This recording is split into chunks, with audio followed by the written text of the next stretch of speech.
Hat Labs with John Ball on future AI products. Discover how new AI technologies can make our lives easier.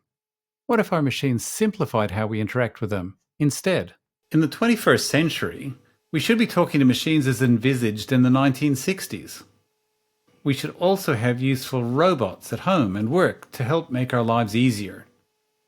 These machines don't need to replicate us. They just need to help us with technology that gets better over time. What's missing from today's AI is cognitive science, exploiting how our brain works.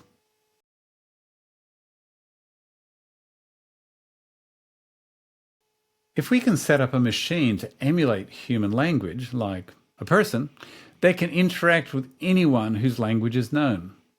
I think of language the way we did in 1900. Words in a language connect to their meaning as interpreted. With phrases, these meanings combine further. In the diagram, notice that meaning is universal, connecting words and language to multisensory representations. This is known as the semiotics model from the science of signs that links words to meaning and back.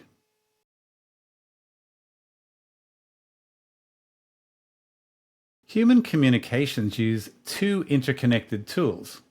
The first is language, talking about what we both know about in this conversation, called our immediate common ground, is context.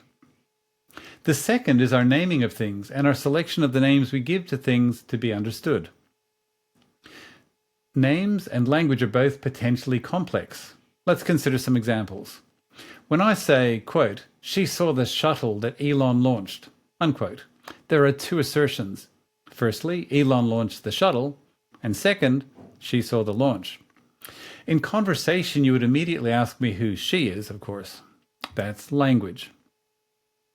When I say Mr. Elon Reeve Musk, I'm referring to a particular person. I could also say Mr. Musk, Elon Musk, just Elon, or perhaps he or him. It's a matter of context to ensure the name is right and you know who I refer to. That's what we do in context. That's naming. In combination, we have a system that is impossible to recognize in real time with only grammar or statistics. We see this in the demonstrated limitations of generative AI.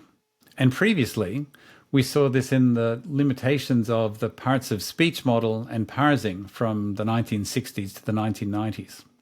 Both language and naming represent real things in the world and therefore connect to a semiotic meaning, as well as their forms to be validated in context.